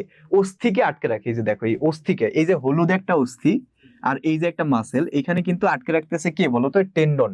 টেন্ডন নামক এক ধরনের দৃঢ় এবং স্থিতিস্থাপক এক ধরনের পেশি। টেন্ডন কিন্তু এক ধরনের পেশি। টেন্ডন কি? এক ধরনের পেশি। এই পেশি হচ্ছে মাসেলকে আটকে রাখে কার সাথে? পেশিকে আটকে রাখে কার সাথে? হাড়ের সাথে আটকে রাখে। তো আটকে রাখে, তারপরে কি করে বলতো? স্নায়বিক উত্তেজনা পেশির মধ্যে উদ্দীপনা জাগানোর ফলে পেশি সংকুচিত হয়, আবার উদ্দীপনা সরিয়ে নিলে পেশি পুনরায় শিথিল বা প্রসারিত হয়। এই সংকোচন এবং প্রসারণের মাধ্যমেই হচ্ছে তোমার একটা প্রাণী চলাচল করতে পারে। এই হচ্ছে ভূমিকা। এরপরে দেখো টেন্ডন ও লিগামেন্ট বা অস্থি বন্ধনী, এটা আমি অলরেডি তোমাদের পড়িয়েছি, প্রথম ক্লাসেই পড়িয়েছি। আজকে জাস্ট ফিগার দিয়ে তোমরা একটু মানে ভালো মতো দেখো। সেটা হচ্ছে প্রথমেই দেখো টেন্ডন কি? টেন্ডন হলো শক্ত, প্রথম কথাই মনে রাখবা, শক্ত তন্তুময়। এটা আমি বলেছিলাম প্রথম দিনই, শক্ত তন্তুময়। তন্তুময় মানে কি? ফাইব্রাস। ফাইব্রাস মানে হচ্ছে তোমার সূক্ষ্ম সুতা দিয়ে অনেকগুলা সুতা একসাথে যদি জড়ো করো সেটা দেখতে যেরকম লাগবে, সূক্ষ্ম সুতার মতো গঠন আছে, এটাই হচ্ছে তন্তুময়। শক্ত তন্তুময় সংযোগ টিস্যুর একটি ব্যান্ড। ব্যান্ড মানে কি? ব্যান্ড মানে হচ্ছে অনেকগুলা জিনিস যখন একসাথে যুক্ত থাকে, এই যে অনেকগুলা জিনিস যখন একসাথে যুক্ত থাকবে ওইটাকে আমরা একটা ব্যান্ড বলবো। ওইটাকে কি বলবো? আমরা ব্যান্ড বলবো। তোমরা যখন ইন্টারমিডিয়েটে উঠবা তখন হচ্ছে তোমরা যখন ফিজিক্স পদার্থবিজ্ঞান পড়বা, পদার্থবিজ্ঞান সেকেন্ড পার্ট দ্বিতীয় পত্রের দশম অধ্যায়ে, দশম একটা অধ্যায় আছে, সেটা হচ্ছে সেমিকন্ডাক্টর অ্যান্ড ইলেকট্রনিক্স। এই সেমিকন্ডাক্টর অ্যান্ড ইলেকট্রনিক্স এর মধ্যে তোমরা এক ধরনের ব্যান্ড পাবা। ওই ব্যান্ড যে টপিকের আন্ডারে পড়ানো হয় তার নাম হচ্ছে ব্যান্ড তত্ত্ব বা ইংরেজিতে ব্যান্ড থিওরি। ওই ব্যান্ড থিওরির মধ্যে জিনিসগুলো তোমরা আরো ভালো বুঝতে পারবা। ওটা হচ্ছে ফিজিক্সের ব্যান্ড আর এটা হচ্ছে বায়োলজির ব্যান্ড। ব্যান্ড যেটাই হোক, কনসেপ্টের বেসিকটা কিন্তু সেম, যে অনেকগুলা তন্তু বা অনেকগুলা রেখা একসাথে মিলিত হইলে একটা গঠন যদি সৃষ্টি করে তখন সেই অনেকগুলা তন্তুর একটি গঠনকে আমরা ব্যান্ড বলবো। বুঝতে পেরেছো? তাহলে এই ব্যান্ড তৈরি করে কারা? টেন্ডন। টেন্ডন হচ্ছে শক্ত তন্তুময় সংযোগকারী টিস্যু দিয়ে একটি ব্যান্ড তৈরি করে। এই একটা টিস্যু তার সাথে এই একটা টিস্যু তার সাথে এই একটা সংযোগকারী তার সাথে এই একটা সংযোগকারী টিস্যু নিয়ে একটা টিস্যুর ব্যান্ড তৈরি করে, যা পেশিকে হাড়ের সাথে সংযুক্ত করে। এই পেশিকে হাড়ের সাথে সংযুক্ত করাই হচ্ছে টেন্ডনের মূল কাজ। এক কথায় তোমাকে যদি কেউ বলে বাবা টেন্ডন কি, আসলে আমি বুঝি না টেন্ডনটা কি, তুমি তারে এক কথায় বুঝাবা যে টেন্ডন হলো এমন একটা জিনিস যেটা হচ্ছে পেশিকে হাড়ের সাথে সংযুক্ত করে। শেষ কথা, শেষ, এই পর্যন্তই শেষ, বেসিক কথা। এরপরে আর একটু বিস্তারিত জানতে চাইলে তখন এটি পেশি সংকোচন থেকে উৎপন্ন শক্তিকে হাড়ে প্রেরণ করে। তাহলে শক্তিটা উৎপন্ন হয় কোথায় বলতো? শক্তিটা উৎপন্ন হয় আমাদের মাসেল বা পেশিতে। সেই মাসেল থেকে হাড়ে, যে শক্ত যে হাড়, মাসেল থেকে হাড়ে শক্তিটা ট্রান্সফার করে। শক্তিটা ট্রান্সফার করে কে করে? এই টেন্ডন করে। বুঝতে পেরেছো? এরপরে যা আমাদের এই শক্তিটা ট্রান্সফার করলে কি হয়? হাড়েই কেন শক্তি ট্রান্সফার করা লাগবে? কারণ এই হাড়ে শক্তি ট্রান্সফার হয় বলেই আমরা নড়াচড়া করতে পারি। টেন্ডন কোলাজেন নামক প্রোটিন দিয়ে তৈরি। এটা এমসিকিউতে আসবে। টেন্ডন কি ধরনের প্রোটিন দিয়ে তৈরি? কোলাজেন নামক প্রোটিন দিয়ে তৈরি। এটি খুব শক্তিশালী এবং নমনীয় হয়, শক্তিশালী এবং নমনীয় হয়, ঠিক আছে। এরপরে আসো, এটার ফিগারটা দেখো, এই যে পাশেই ফিগারটা দেওয়া আছে, ফিগারটা একটু দেখো, এই যে কত সুন্দর একটা ফিগার। এটা হচ্ছে একটা টেন্ডন, বুঝছো? এইখানে এই যে এইটা হচ্ছে কি বলতো, একটা অস্থি, সাদা, এটা কি একটা অস্থি। এই অস্থির সাথে এই যে উপরে এটা মাসেল, এই যে এই যে তোমার এই কালারটা, এটা হচ্ছে একটা মাসেল। একটা মাসেলের সাথে একটা অস্থির সংযোগ যে করেছে তার নামই হচ্ছে টেন্ডন। তার নামই কি? টেন্ডন। সেটাও একটা মাসেল, টেন্ডনও কি এক ধরনের মাসেল। এবার আসো লিগামেন্ট। লিগামেন্টটা কি? লিগামেন্ট হচ্ছে এক ধরনের কলা বা টিস্যু। লিগামেন্ট কি? এক ধরনের কলা বা টিস্যু। তার মানে এটাও এক ধরনের, আমরা কি বলতে পারবো? পেশি বলতে পারবো। যার কাজ কি বলতো? লিগামেন্ট হলো এক ধরনের শক্ত ও নমনীয় তন্তু কলা, যা একটা হাড়কে অন্য হাড়ের সাথে যুক্ত করে শরীরের জয়েন্ট বা অস্থিসন্ধিকে স্থিতিশীল রাখে। তাহলে এই যে দেখো, একটা সাদা একটা হাড়, এটা পায়ের হাড়, ঠিক আছে। এই উপরে হচ্ছে ফিমার, আর নিচে হচ্ছে তোমার কি বলতো, নিচে হচ্ছে এই দুইটার নাম কি? ফিমারের ঠিক নিচের দুইটা হাড্ডির নাম কি বলতো? যার মাঝখানে থাকে হচ্ছে প্যাটেলা, এই যে ত্রিভুজাকৃতির যে প্যাটেলাটা থাকে, আর নিচের এই দুইটার নাম কি? ফিবুলা এবং টিবিয়া। টিবিয়া ফিবুলা, ঠিক আছে। তাহলে টিবিয়া ফিবুলা আর ফিমার, এই টিবিয়া ফিবুলা এবং ফিমারের মাঝখানে তোমার এইখানে যে হাড্ডিটা, মানে যে হচ্ছে একটা কাঠামো, যেটা হচ্ছে এই দুইটাকে একসাথে ধরে রাখে, এই দুইটা হাড্ডিকে একসাথে ধরে রাখে বা অস্থিসন্ধিটাকে টাইট রাখে, যাতে অস্থিসন্ধিটা তোমার মজবুত থাকে, ছিঁড়ে না যায়। তাহলে সেই জিনিসটাই হচ্ছে আমাদের লিগামেন্ট। অঙ্গ প্রত্যঙ্গের নড়াচড়া নিয়ন্ত্রণে সাহায্য করে। তাহলে লিগামেন্টের প্রধান কাজ হচ্ছে অঙ্গ প্রত্যঙ্গের নড়াচড়া। এই যে আমি হাত নড়াচড়া করতেছি, ঘাড় নড়াচড়া করতেছি, তারপরে পা নড়াচড়া করতেছি, এই যে নড়াচড়ায় সাহায্য করে কে বলতো? টেন্ডন নাকি লিগামেন্ট? লিগামেন্ট, ঠিক আছে। আর লিগামেন্টটা কোথায় থাকবে? লিগামেন্ট মানে এটা একটা অস্থিসন্ধিতে থাকবে, এটা মনে রাখবা। লিগামেন্ট গুলো শরীরের বিভিন্ন জয়েন্টে, যেমন হচ্ছে হাঁটু, গোড়ালি, হাতের কবজি, এই সব জায়গায় পাওয়া যায়, এবং এগুলা সাধারণত খুবই শক্তিশালী হয়। এগুলো সাধারণত কি হয় বলতো? খুব শক্তিশালী হয়। তাহলে টেন্ডন আর লিগামেন্টের মধ্যে পার্থক্যটা কি বলতো? What is the difference between tendon and ligament? Tendon হচ্ছে এক ধরনের পেশি, যেগুলা কি করে? পেশি আর হচ্ছে হাড়, পেশি আর হাড়ের মধ্যে যে সংযোগ রক্ষা করে সে হচ্ছে টেন্ডন। আর লিগামেন্ট হচ্ছে এক ধরনের টিস্যু, তন্তুময় টিস্যু, এটাও তন্তুময়। সো এইটার কাজটা হচ্ছে দুইটি হাড়, এটা একটা হাড়, এটাও একটা হাড়, এই দুইটি হাড়ের মধ্যে সংযোগ রক্ষা করবে হচ্ছে লিগামেন্ট। তাহলে লিগামেন্ট আর টেন্ডনের মধ্যে পার্থক্য হচ্ছে, টেন্ডনটা হচ্ছে একটি মাসেল একটি বোনস, একটি মাসেল একটি বোনসের মধ্যে যে সংযোগ রক্ষা করে সে হচ্ছে টেন্ডন। আর লিগামেন্ট হচ্ছে একটি বোনস এবং আরেকটি বোনস, দুইটা বোনসের বা দুইটা হাড়ের মাঝখানে যে সংযোগ রক্ষা করে সে হচ্ছে লিগামেন্ট। আচ্ছা, তো এতটুকু পর্যন্ত এই যে অস্থি সংক্রান্ত রোগ আমি এখন শুরু করবো, এতটুকু পর্যন্ত, এর আগ পর্যন্ত টেন্ডন আর লিগামেন্ট এবং অস্থি সন্ধিগুলা সবাই বুঝতে পেরেছো কিনা আমাকে একটু কমেন্ট করে জানাও। কারো কোনো কনফিউশন থাকলে, কারো কোনো প্রশ্ন থাকলে আমাকে করতে পারো, আমি বুঝাই দিচ্ছি। নওশিন ক্লিয়ার, লিহা ওয়ালাইকুম আসসালাম, সরি ফর লেট, লিহা লেট করা যাবে না, হাবিবা ওয়াফি ক্লিয়ার, জুই ক্লিয়ার। আচ্ছা ঠিক আছে, তাহলে আমরা কিন্তু এই অধ্যায়ের একদম শেষের দিকে চলে আসছি। এই অধ্যায়ে হচ্ছে শেষের দিকে দুইটি রোগ আছে মাত্র, এই দুইটি রোগ পড়লেই আমাদের এই অধ্যায়টি পুরোপুরি শেষ। এই অধ্যায়টি শেষ হওয়ার পর আমি তোমাদের বলে দিব এই অধ্যায় থেকে কোন কোন জায়গা থেকে সৃজনশীল বেশি আসবে, কোন কোন জায়গা থেকে এমসিকিউ বেশি আসবে, কোন কোন জায়গা থেকে এসকিউ বা শর্ট কোশ্চেন বেশি আসবে, সেই জিনিসগুলো আমি তোমাদের বলে দিব। তো সবাই একটু খেয়াল করো, অস্থি সংক্রান্ত রোগ যে কোনো চ্যাপ্টার শেষ করতে, বায়োলজিতে, স্পেশালি বায়োলজিতে যে কোনো চ্যাপ্টার শেষেই তুমি ওই চ্যাপ্টারে যেই অর্গানটা নিয়ে পড়ানো হয়েছে সেই অর্গান রিলেটেড কিছু ডিজিজ বা রোগের কথা বলা থাকবে। তো সেই ডিজিজগুলা বা রোগগুলা কিন্তু সবসময় মনে রাখবা ঘ নাম্বার, ঘ স্পেশালি ঘ উচ্চতর দক্ষতার জন্য খুব বেশি ইম্পর্টেন্ট, প্রয়োগমূলকের জন্য ইম্পর্টেন্ট। বড় প্রশ্ন হিসেবে, বড় প্রশ্ন ম্যাক্সিমাম এই রোগ সংক্রান্ত প্রশ্নগুলা গ ঘতে দিয়ে দেয়, মানে ডেসক্রিপটিভ প্রশ্ন, ডেসক্রিপশন যেগুলো লিখতে হয়, প্যারাগ্রাফ আকারে লিখতে হয়, সেই ধরনের প্রশ্নগুলোতে কিন্তু এই যে আমাদের রোগগুলা খুব ইম্পর্টেন্ট। তো সেরকম এই আমাদের অস্থির অধ্যায়ে অস্থি সংক্রান্ত কিছু রোগ আছে। এই রোগগুলা আমরা প্রথমে, দুইটা রোগ আছে। প্রথম যে রোগটা সেটার নাম হচ্ছে অস্টিওপোরেসিস। অস্টিওপোরেসিস, এই অস্টিওপোরেসিস কথাটা আসছে কোত্থেকে জানো? কেউ বলতে পারবা? অস্টিওপোরেসিস, এই অস্টিও কথাটার সাথে তোমরা আগে কি কোথাও পরিচিত হয়েছিলা? মানে কোথাও শুনছিলা অস্টিও রিলেটেড কিছু একটা? বা অস্টিও নামের শুরুতে অস্টিও আছে, এরকম কেউ কি কিছু পড়েছিল বলো তো? আচ্ছা, চিংমারমা লিখেছিল ক্লিয়ার, নিজুম লিখে সালাম দিয়েছিল, ওয়ালাইকুম আসসালাম। ওকে নূর, বুঝছি স্যার। আচ্ছা, অস্টিও কথাটার সাথে কেউ পরিচিত কিনা দেখো। অস্টিও কথাটা আসছে অস্টিওব্লাস্ট থেকে। কি থেকে বলো তো বাবারা? অস্টিওব্লাস্ট। অস্টিওব্লাস্ট এটা কি? এক ধরনের সেল, কোষ। অস্টিওব্লাস্ট হচ্ছে এক ধরনের কোষ। এই কোষটা থাকে কিসের মধ্যে? এই কোষটা থাকে কিসের মধ্যে? এই কোষটা থাকে হচ্ছে, আচ্ছা জুই লিখেছো osteoblast, thank you Jui. Wafi osteo সিরিকুমা, ওকে।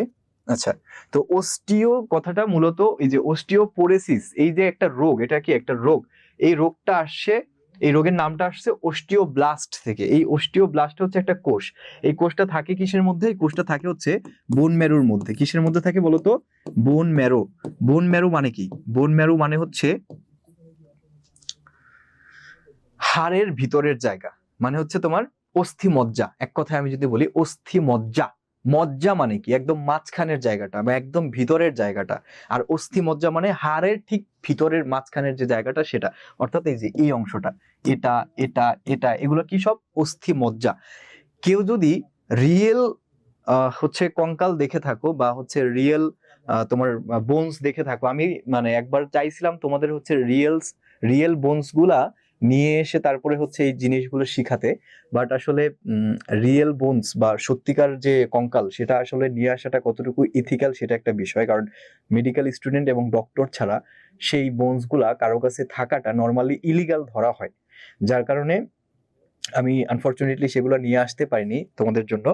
বাট ভবিষ্যতে যদি কোনো সুযোগ হয়, কোনোভাবে সুযোগ হয়, আমি তোমাদের রিয়েলটা না হইলেও দামি যে তোমার প্লাস্টিক বা হচ্ছে অন্য কোনো কাঠামো দিয়ে যে কঙ্কালটা বানায় সেগুলো থেকেও আমি তোমাদের আলাদা আলাদা প্রত্যেকটা হাড্ডি খুইলা খুইলা দেখাবো, যে কোনটা হচ্ছে তোমার হাতের হাড়, কোনটা পায়ের হাড়, সবগুলোই দেখাবো ইনশাল্লাহ। তাহলে এখন দেখো, এই যে অস্থি মজ্জা বা বোন ম্যারো মানে হাড়ের ঠিক ভিতরের যে অংশটা, এই ভিতরের অংশটা কিন্তু কাটা কাটা কাটা কাটা, ছিদ্র ছিদ্র ছিদ্র ছিদ্র, ঠিক আছে, ফাঁকা ফাঁকা ফাঁকা ফাঁকা এরকম থাকে আর কি।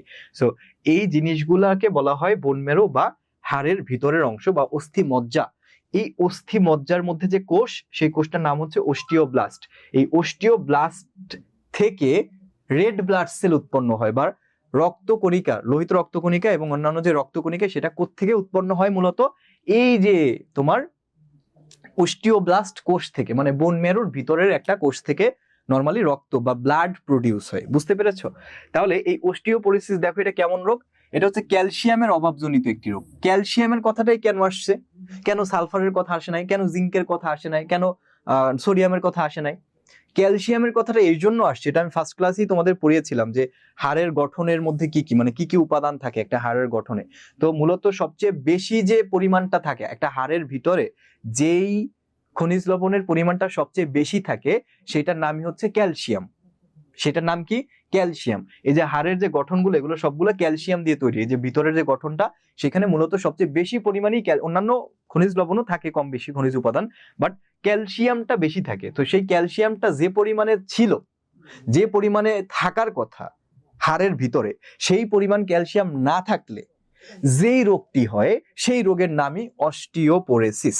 সেই রোগটির নাম কি? অস্টিওপোরোসিস। তাহলে এটি হচ্ছে একটি ক্যালসিয়ামের অভাবজনিত রোগ বা ল্যাকিংস অফ ক্যালসিয়াম। বয়স্ক পুরুষ এবং নারীদের সাধারণত এই রোগটি হয়। যেসব বয়স্ক পুরুষ বহুকাল ধরে স্টেরয়েড যুক্ত ঔষধ সেবন করে। স্টেরয়েড যুক্ত ঔষধের মধ্যে এটাও হয়, স্টেরয়েড হচ্ছে তোমরা যারা মাসেল, অনেকে যারা মাসেল বিল্ড করে, বডি বিল্ড, ওই যে জন সিনা তোমরা চেনো হয়তো, বা হচ্ছে রক, বা যারা আগে বক্সিং দেখতা, ঠিক আছে। সো অনেকেই আছে যারা হচ্ছে স্টেরয়েড নেয়, কৃত্রিমভাবে এমন কিছু ঔষধ খায় বা কৃত্রিমভাবে স্টেরয়েড যুক্ত, স্টেরয়েড হচ্ছে একটা কেমিক্যাল উপাদান, এই স্টেরয়েডটা হচ্ছে ক্যালসিয়ামের বিপরীতে কাজ করে। তো সেই স্টেরয়েড যুক্ত খাবার বডি বিল্ডিং এর জন্য খেলে বা অন্যান্য কোনো ঔষধ হিসেবে স্টেরয়েড যুক্ত ঔষধ খেলেই মূলত কি হয় বলতো, এই অস্টিওপোরিসিসটা হয়। কেন? কারণ স্টেরয়েড যুক্ত ওষুধ খেলে তুমি ক্যালসিয়ামের পরিমাণটা ধীরে ধীরে মানে কমতে থাকে, বলতে বাড়ে না আর কি, যতটুকু ছিল ততটুকুই। এখন তোমার বয়স ধরো 5 বছর, এখন তোমার ক্যালসিয়াম যতটুকু দরকার, 20 বছর হলে ক্যালসিয়াম আরো বেশি দরকার না? তো তুমি যদি 5 বছর বয়স থেকে স্টেরয়েড খাইতে থাকো, তাহলে তো তোমার 20 বছর বয়সে এসে সেই ক্যালসিয়ামটা ওইভাবে প্রপারলি থাকবে না তোমার বডিতে। যার কারণে এই স্টেরয়েড যুক্ত ঔষধ যারা বহুকাল ধরে সেবন করে, তাদের একটা সময় পরে বৃদ্ধ বয়সে বা ধরো আপ টু 30, 35, 40 এজের পরে তাদের হচ্ছে একটা রোগ হয়, এই যে ক্যালসিয়ামের অভাব দেখা দেয়। ক্যালসিয়ামের অভাব দেখা দিলে অস্টিওপোরোসিস রোগটা হয়। তো এই যে দেখো, এরপরে হচ্ছে নারীদের মেনোপোজ বা রজনিবৃত্তি, ঠিক আছে, অর্থাৎ মাসিক চিরতরে বন্ধ হয়ে হওয়ার পর এই রোগটি হওয়ার আশঙ্কা বেশি। আচ্ছা, মেয়েদের হচ্ছে প্রতি মাসেই তাদের হচ্ছে একটা শরীরে একটি চক্র চলে, যেটা খুবই স্বাভাবিক একটা চক্র, যেটাকে আমরা রজচক্র বলি বা আরো বাংলা ভাষায় মাসিক বলি বা ইংরেজিতে পিরিয়ড বলি। সো এইটা হচ্ছে প্রথম কথা হচ্ছে খুবই নর্মাল একটি বিষয়। এটা হচ্ছে আমাদের প্রস্রাব পায়খানা যেমন একটা নর্মাল বিষয়, এটাও খুবই নর্মাল, এটা হিউম্যান নেচার, ওয়েমেন নেচার, ঠিক আছে। মেয়েদের শরীরে এটা হবেই স্বাভাবিক। সো যে সকল মেয়েদের হচ্ছে তোমার এই যে মেনোপোজটা যখন কি হয় বলতো, মেনোপোজটা একদম চিরতরে বন্ধ হয়ে যায়, মোটামুটি 40, 45 বা 50, 50 বছর 55 বছরের পরে যে নারীরা থাকে, তাদের মেনোপোজটা একদম আজীবনের জন্য তখন বন্ধ হয়ে যায়। তখন আর তার এই যে মান্থলি যে রজচক্রটা হয়, তার হচ্ছে যে ব্লিডিংটা হয়, এটা নর্মালি আর হয় না। তো এইটা যখন স্টপ হয়ে যায়, তখন নারীদের এই অস্টিওপোরিসিস হওয়ার সম্ভাবনা অনেক বেশি। ওই জন্য দেখবা যে আমাদের বয়স্ক যারা ধরো মানে চাচি বা খালা যারা আছে, বয়স্ক যারা পরিবারের মধ্যে, ম্যাক্সিমামেরই হচ্ছে হাড়ের রোগ হয়। আমি এটা তোমাদের কোনো ক্লাসে বলেছিলাম কিনা আমার খেয়াল নেই, বাট হ্যাঁ, না তোমাদের বলিনি, অন্য কোনো ক্লাসের স্টুডেন্টদের বলেছিলাম। তো সেটা হচ্ছে এই যে আপ টু 40 বা 30, এখন তো আরো কম বয়সে 25 বছরের নারীদেরও তোমার কোমরে ব্যথা শুরু, হাঁটুতে ব্যথা, পায়ের গোড়ালিতে ব্যথা। এই ব্যথাগুলো কেন হয়? এই হাড় রিলেটেড ব্যথা মানেই হচ্ছে তার শরীরের ভিতরে কি আছে বলতো, এই যে ক্যালসিয়ামের অভাব আছে। এখন সেটা হইতে পারে সে স্টেরয়েড যুক্ত খাবার কম খাইছে, মানে স্টেরয়েড যুক্ত ওষুধ বেশি খাইছে, অথবা ক্যালসিয়াম সমৃদ্ধ খাবার কম খেয়েছে, অথবা এটার আরেকটা কারণ হচ্ছে যে আর্লি ম্যারেজ বা আর্লি প্রেগনেন্সি যে সকল মেয়েদের হয়, ধরো অল্প বয়সে যে সকল মেয়েরা মা হয়, 18 বছর, 16, 17 বছর এই যারা মা হয়ে যায়, তো এই মেয়েদের হচ্ছে শরীরে, এটা তাদের বাড়ন্ত বয়স, বৃদ্ধি হওয়ার বয়স, এই বয়সে যদি সে বাচ্চা ধারণ করে, তখন তার শরীরে যে বেবিটা আসে, নিউবর্ন বেবি, সে হচ্ছে মায়ের শরীর থেকে পুষ্টি শোষণ করে নেয়। সেটা ক্যালসিয়াম হোক, সেটা প্রোটিন হোক, সেটা কার্বোহাইড্রেট, সব ধরনের পুষ্টি উপাদান মায়ের শরীর থেকে সে শুষে নেয়। এখন 16-17 বছরের একটা মেয়ের শরীরে যদি আরেকজন বাচ্চা আসে, তাহলে সে ওই মেয়েটা কি খাবে, নাকি ওই তার বাচ্চাটাকে দেবে? মেয়েটার শরীরে কতটুকু পাবে আর নাকি বাচ্চাটার শরীরে কতটুকু যাবে? তো এটা তো হয় না। যার কারণে ওই অল্প বয়সে যারা হচ্ছে প্রেগনেন্ট হয় বা যারা বাচ্চা ধারণ করে, খুব তাড়াতাড়ি বলতে মোটামুটি 30 বছরের কাছাকাছি বা 30 বছরের পরেই মূলত ওই সকল নারীদের এই অস্টিওপোরোসিস রোগটা ধরা পড়ে বেশি। কেন? কারণ তার শরীরে ওই সময়ে যে পরিমাণ ক্যালসিয়াম দরকার ছিল, ওই পরিমাণ ক্যালসিয়াম সে পায় না। কারণ তার বাচ্চা নিয়ে নিছে তার শরীর থেকে ওইটা, অল্প বয়সে প্রেগনেন্সি হওয়ার কারণে। যার কারণে হচ্ছে অল্প বয়সে প্রেগনেন্সির কারণে খুব তাড়াতাড়ি তোমার এই অস্টিওপোরোসিস রোগটা মেয়েদের ক্ষেত্রে বেশি দেখা যায়। পুরুষদের কিন্তু এত তাড়াতাড়ি অস্টিওপোরোসিসটা হয় না, মানে ম্যাক্সিমাম ক্ষেত্রে দেখা যায় হাড়ের ব্যথা এখন পুরুষ নারী সবারই হয়, বাট নারীদের যে ব্যথাটা, এটা একদম লক্ষণীয়, যে তাদের অনেকক্ষণ দাঁড়ায় থাকলে হাতে ব্যথা করে, রান্না করতে পারে না। আমার মায়েরও এই রোগটা আছে। সো এই যে তোমার অস্টিওপোরোসিস রোগটা, এটা মূলত ক্যালসিয়াম অভাবের কারণে হয়। লক্ষণ কি কি দেখো তো? অস্থি ভঙ্গুর হয়ে যায়, ঘনত্ব কমতে থাকে, পেশির শক্তি কমতে থাকে, পিঠের দিকে ব্যথা অনুভূত হয়, অস্থিতে ব্যথা অনুভূত হয়। তাহলে এই ব্যথা ব্যথা ব্যথা মানে এই রোগটার অপর নামই হচ্ছে ব্যথা। তোমার যদি হাড় রিলেটেড কোনো ব্যথা হয়, প্রিলিমিনারি তুমি ধরতে পারো অস্টিওপোরোসিস হওয়ার সম্ভাবনা বেশি। এখন বাকিটা হচ্ছে একজন ডক্টরের কাছে গেলে সে আরো চেক আপ করে আইডেন্টিফাই করে দিতে পারবে একদম স্পেসিফিকলি।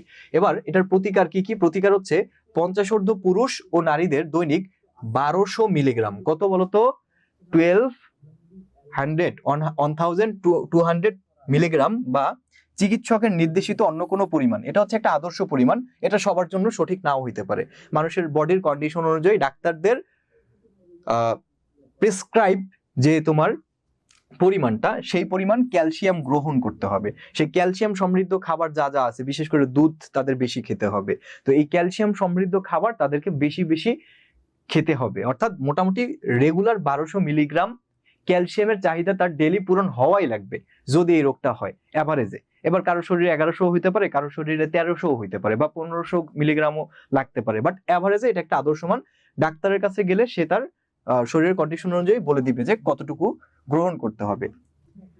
নিয়মিত দুগ্ধজাত দ্রব্য গ্রহণ করতে হবে এটার প্রতিকার যদি তুমি করতে চাও। প্রতিকার মানে বুঝছো তো, প্রতিকার মানে তোমার হয়ই নাই, মানে তোমার এই রোগটা হয় নাই এখনো, বাট তুমি চাচ্ছ এই রোগটা যাতে না হয়, ভবিষ্যতে এই রোগটা যাতে না হয় তোমার, যার কারণে তুমি এখন থেকেই এমন একটা প্রতিকার মানে হচ্ছে তোমার রোগটা অলরেডি হয়েছে, এখন তুমি চাচ্ছ এই রোগ থেকে মুক্তি পাইতে। সেক্ষেত্রে তুমি যে ব্যবস্থাগুলো অবলম্বন করবা সেটা হচ্ছে প্রতিকার। আর প্রতিরোধ মানে কি, যে এমন ব্যবস্থা অবলম্বন তুমি করবা যেগুলো আগে থেকে করলে ওই রোগটা তোমার আর হবে না, মানে হয় নাই কখনো, এখন তুমি যে যে ব্যবস্থাগুলো গ্রহণ করবা সেগুলো করলে ওই রোগটা তোমার আর হবে না, ওইটা হচ্ছে প্রতিরোধ, ঠিক আছে। আর এই প্রতিকার মানে কি, অলরেডি হয়ে গেছে, এখন তুমি কি করলে তোমার এই রোগটা থেকে মুক্তি পাবা। কমলার রস, সবুজ শাকসবজি, সয়াবিন, ক্যালসিয়াম সমৃদ্ধ খাবার। তো এখন তোমরা এটাকে প্রতিকার প্রতিরোধ দুইটা হিসাবেই নিতে পারো। যারা অলরেডি এখনো, তোমরা তো মোটামুটি টিনেজ, এখনো যারা আমার এই ক্লাসটি করতেছো সবাই এখানে টিনেজ মানে 14, 15, 16, 17 এই বয়সের মধ্যেই সবাই আছো। তো এই বয়সটা কিন্তু তোমাদের গ্রোয়িং এইজ। এই গ্রোয়িং এইজে এই ধরনের খাবার যেখানে এগুলো বলা আছে, যে কমলার রস, বিশেষ করে সবুজ শাকসবজি, তোমরা কিন্তু যারা জেট তোমাদের জেনারেশন, এরা কিন্তু শাকসবজি খাওয়াটাকে কেমন জানি মানে খ্যাত মনে করো, যে আরে দূর, শাকসবজি খায় নাকি মানুষ, মানে শাকসবজি না খাওয়াটা কি পর্শ মনে করো, যে আরে আমি এটা খাই না, আমি ওইটা খাই না, আমি শুধু মাছ আর মাংস খাই। This is not any kind of posh, মানে এটা কিন্তু পর্শের কিছুই না। মানে তুমি শাকসবজি খাওয়া মানেই কিন্তু পর্শ, কারণ তুমি যত বেশি শাকসবজি খাবা, যত বেশি পুষ্টি সমৃদ্ধ খাবার খাবা, এতে তোমারই লাভ। তোমার শরীরটা বেশি সুস্থ, বেশি এনার্জেটিক থাকবে, বেশি ভালো থাকবে, রোগ প্রতিরোধ ক্ষমতা বৃদ্ধি পাবে। সো এই খাবারগুলো তোমরা এই বয়স থেকে খাবা। এটা যদি এখন থেকে খাও তাহলে তোমাদের 40-50 বছরের পরে এই কোমরে ব্যথা, হাঁটুতে ব্যথা, এই ব্যথা, ওই ব্যথা, এত ব্যথা হবে না। এই জন্য এখন থেকে খাবার সম্বন্ধে সচেতন হও। বিশেষ করে গরুর দুধ খাবার রেগুলার, বা দুগ্ধ জাতীয় যে খাবারগুলা সেগুলা বেশি খাবা। তো এই হচ্ছে একটা নর্মাল একজন মানুষের বোন মেরু, আর এই হচ্ছে অস্টিওপোরোসিস রোগীর বোন মেরু, মানে অস্থিমজ্জা। নর্মাল অবস্থায় অস্থিমজ্জাটা এরকম থাকে, দেখো কেমন থাকে, স্বাভাবিক, কিন্তু এটা দেখলেই মনে হচ্ছে স্বাভাবিক। এই ছিদ্রগুলা কিন্তু খুবই ফাঁকা ফাঁকা, ছোট ছোট ছিদ্র, বাট এই ছিদ্রটা অস্টিওপোরোসিস রোগীর যে বোন মেরুটার ছিদ্রগুলা একটু খেয়াল করো, বড় বড় ছিদ্র, এইটার থেকে এই ছিদ্রটা বড়। আবার এটা এক ধরনের হাড়, আবার নিচেরটা আরেক ধরনের হাড়, এটা একটা স্বাভাবিক হাড়।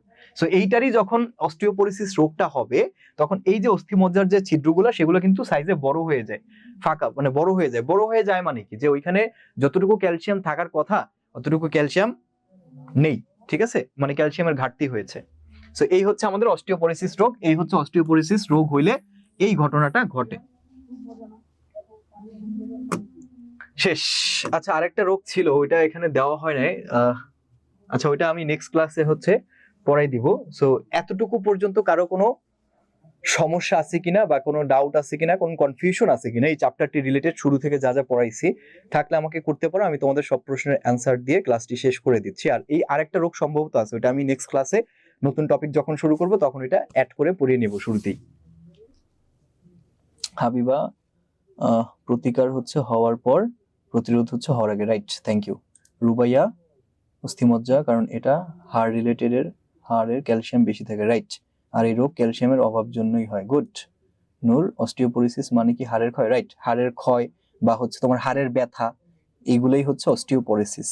এখন তোমার আবার নরমালি হাড়ে ব্যথা হইলে আবার ভাইবো না যে তোমার অস্টিওপোরোসিস হয়েছে। অনেকে হালকা পাতলা হাড্ডিতে ব্যথা থাকতেই পারে, যে উল্টা পাল্টা যদি তুমি হুট করে বসা থেকে উঠা যাও, হুট করে শোয়া থেকে উঠা যাও তাড়াহুড়া করে, তাহলে তোমার কোমরে বা হাড্ডিতে জয়েন্টে একটু টান লাগতে পারে। সেক্ষেত্রে একটু ব্যথা হইলে ওই ব্যথাটি লং টাইম হয়, কারণ হাড়ের ব্যথা নরমালি মানে সারতে একটু টাইম লাগে, ঠিক আছে। সো এই বয়সে নরমালি হাড়ের ক্ষয় হওয়ার কথা না নরমালি কারো, তাও যদি খুব বেশি ব্যথা লং টাইম ধরে থাকে তাহলে ডাক্তারের পরামর্শ নিতে হবে।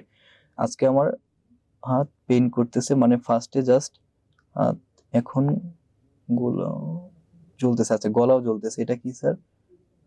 ফজর থেকে। আচ্ছা, তোমার হাত ব্যথা করতেছে, ওয়াফি বলতেছো।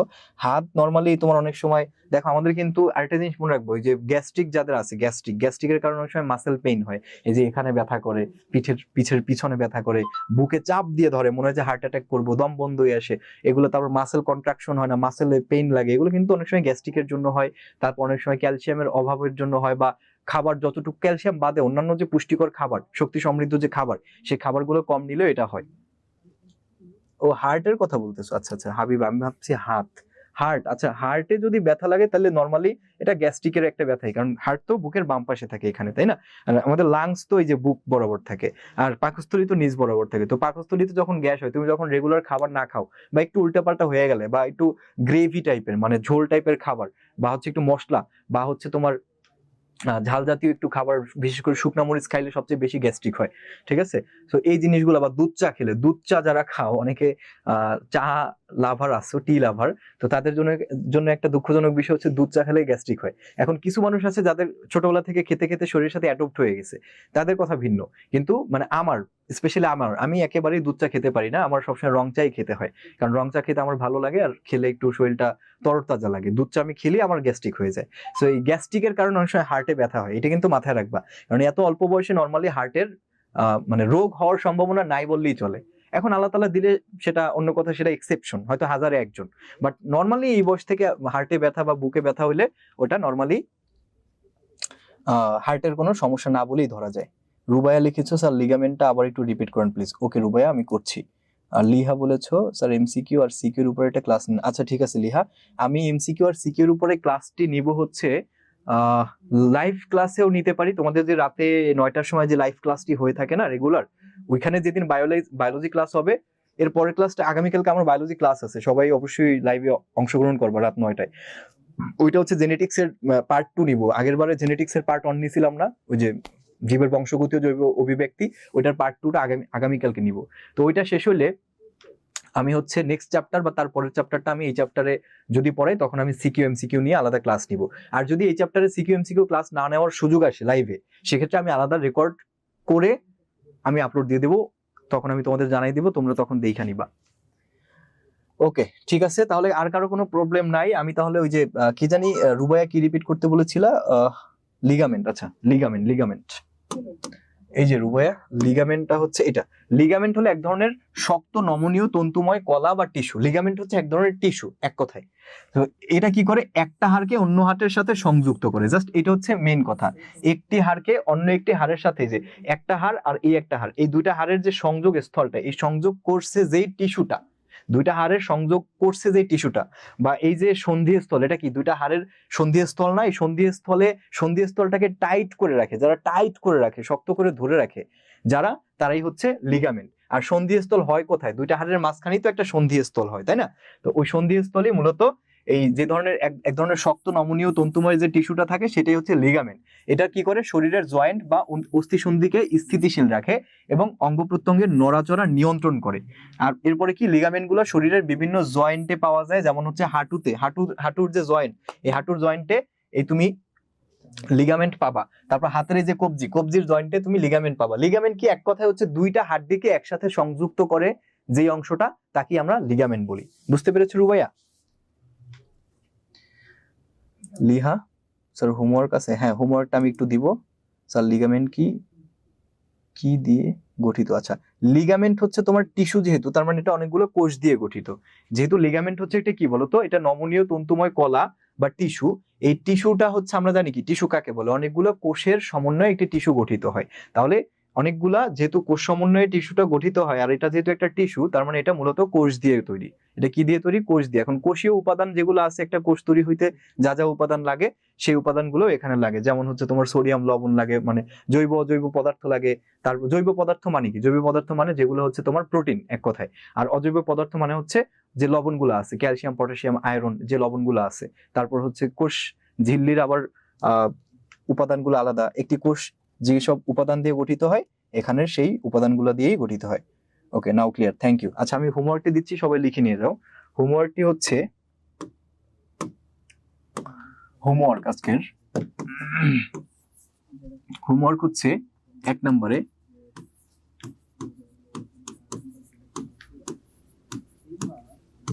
অস্টিওপোরোসিস অস্টিওপোরোসিস কি একটা রোগের নাম, তাই না? আমি যে রোগটার কথা আজকে পড়াইলাম, এই অস্টিওপোরোসিসের কারণ,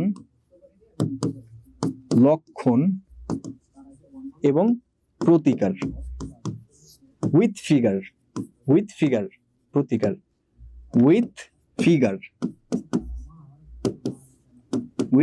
ফিগার। ফিগারটা কিসের হবে বলতো? ফিগারটা হবে একটি সুস্থ বোন ম্যারোর ফিগার দিবা। বোন ম্যারো মানে কি? বোন ম্যারো মানে অস্থি মজ্জা, আর এটি অসুস্থ মানে অস্টিওপোরোসিস রোগীর বোন ম্যারো। অস্টিওপোরোসিস রোগী যে, সেই অস্টিওপোরোসিস রোগীর বোন ম্যারোটা ফিগার, দুইটা ফিগার পাশাপাশি আঁকবা। একে এই কারণ, লক্ষণ, প্রতিকারগুলা দিয়ে হোমওয়ার্কটি দিবা। এটাই হচ্ছে আজকের তোমাদের হোমওয়ার্ক। বুঝতে পেরেছো?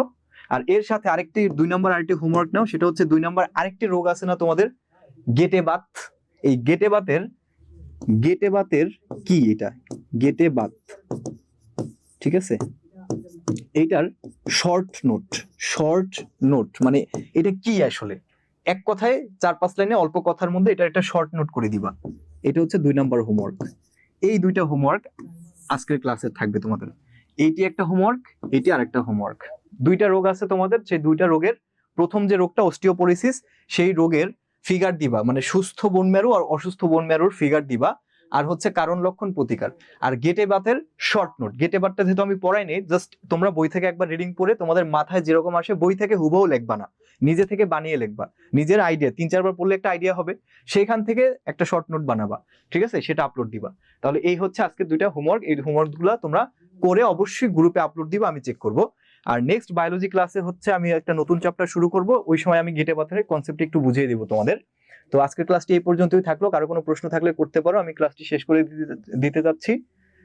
সো নেক্সট ক্লাস পর্যন্ত সবাই সুস্থ থাকো, ভালো থাকো। আর কালকে হচ্ছে অবশ্যই তোমরা বায়োলজি লাইভ ক্লাসে অংশগ্রহণ করবে, ঠিক আছে?